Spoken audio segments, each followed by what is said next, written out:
Yo, what's good everybody? Guy and Kicks here. In today's video, I'm not going to make my usual sneaker review. Today, I'm going to be talking about the top 5 New Balance sneaker that I've bought in the last roughly 3 to 4 months. I wanted to make this video for you guys so you can see them all at once in one video, see how I wear them, and also I'll leave a link to each one of these sneakers. I've already made a full review, a more detailed review, so I'll leave the link in the description below so you guys can check it out. So without that being said, let's jump into it and let's talk sneakers. So kicking things off here, the first one we're going to be talking about is the New Balance 990 V3 in the raw amethyst colorway. So what's funny about this colorway, guys, is when I first saw images of this shoe, it wasn't a colorway that I was like, yo, I need to get that. I definitely need to have that in my collection. But I went ahead and grabbed them anyway. I wanted to make a review for you guys. And I also wanted to see them in hand, see how they look. But once I got them in hand, I definitely appreciate them a lot more. Seeing images online too kind of hyped them up for me. So I'm glad that I was able to snatch these up. Obviously, you have this amethyst color on the overlays here. Hairy suede here, you got that navy color as well. Orange hits on the end logos, also on the insoles as well. But one of my favorite features and what makes the colorway even better is this cream midsole. I went ahead and switched the laces on these and I slapped the 990 V3 Kith Genesis laces on these because the ones that come stock with these are the dark navy and a pair of white laces. So I feel like slapping a pair of cream laces on this colorway will definitely make the shoe look a lot better. All right, so number 4 on the list is another 990 V3 in this Moonbeam colorway. So in my opinion, guys, I think that this colorway looks so good on this V3. One of my favorite V3 colorways that I've ever seen, in my opinion. I actually went back on StockX and just looked at the list of V3s that have dropped over the years, and I have to include this one as one of my favorite colorways overall. Super clean colorway, very wearable as well. You have like this light beige color on the upper of the shoe. You do have some darker grays throughout as well, like on the end logos, the tongue, toe box, midsole as well, and also around the heel part of the shoe. You know, I've said it before, this colorway does remind me of the 992 Studio FY7. Very clean colorway here once again, guys, and with this hairy suede on the mudguard and the heel counter, it just gives the shoe like that premium look that New Balance just does so well. So again here, New Balance Teddy Sances, just a dope colorway overall. All right, so number 3 on the list is New Balance 990 V2 in the Sea Salt colorway.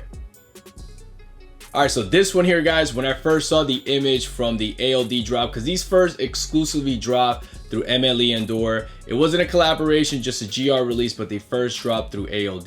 And when I first saw the images of this shoe on foot, man, this shoe just looks so good. And I'm not normally a mostly white sneaker type person, but for some reason, just this one here with the combination of the cream hits here on the midsole, the laces, and the tongue, it just looks so good, obviously giving the shoe that vintage vibe that it has going here. The one image that I saw that really made me fall in love with these was that one image of the dude wearing the light gray sweats. He was rocking the yellow ALD socks with these. Man, it just looks so good. So when I saw these, I definitely had to snatch them up. These are obviously very different from your usual New Balance sneakers. You know, you've been following New Balance or you're relatively new to New Balance.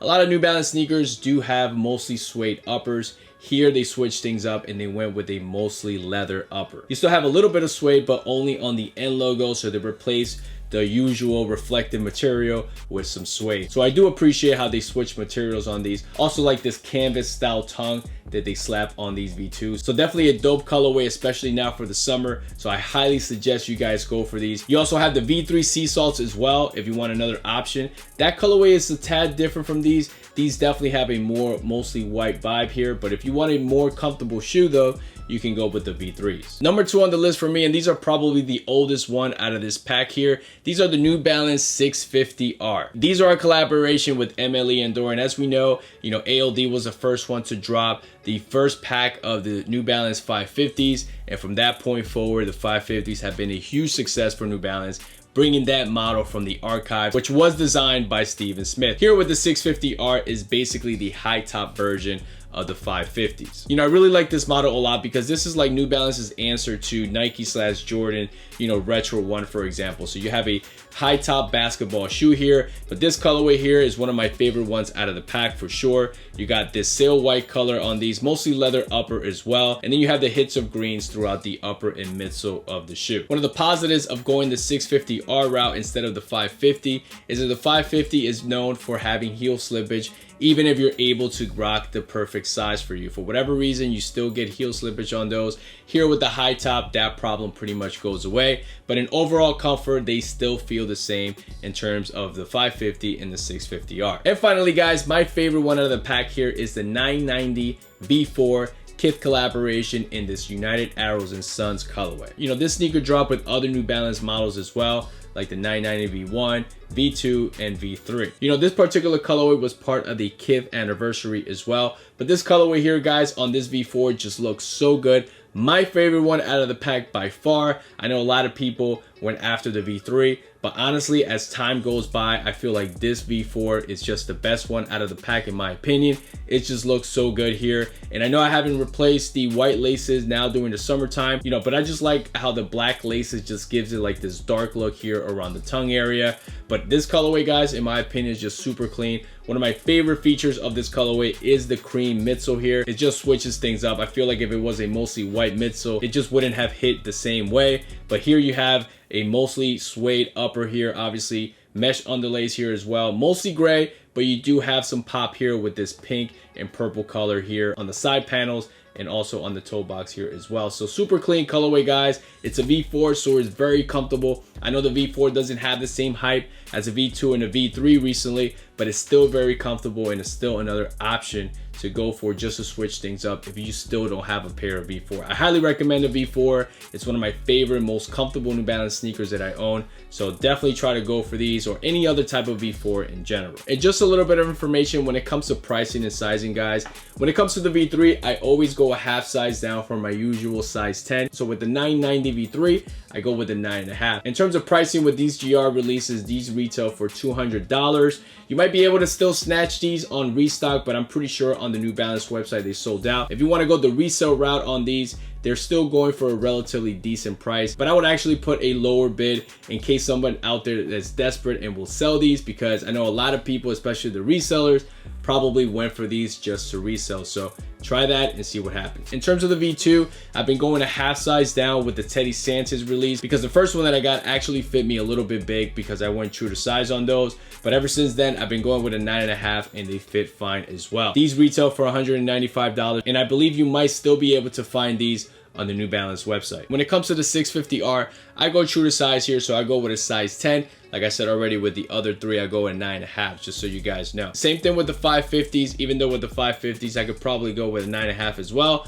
But honestly, 9.5 and size 10 for me fits pretty much the same way. In terms of the retail price, these go for $165, and the resale value on these is not insane. So if you want to go for these on the resale market, you'll still get them at a decent price. Finally, with the V4s, again, similar to the other made in USA sneakers, I go at 9.5 as well.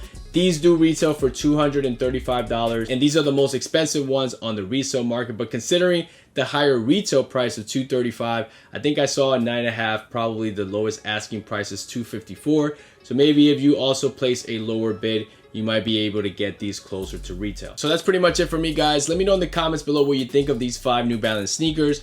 Also, let me know in the recent weeks, in the recent months, which one is your favorite New Balance sneaker that you've bought. And like always, guys, thank you so much for watching. To all the new subscribers, I appreciate you guys. If you're new to this channel, first time watching one of my videos, and you like this type of content, definitely feel free to subscribe so you don't miss any of my future videos. Hit that notification bell as well. I'll leave a link to my Instagram page below where you guys can go follow me there as well. I normally post pictures of stuff that I'm rocking, things that I've picked up recently, and also just showing you guys what new videos are to come. So that's it, guys. Catch you guys in the next one.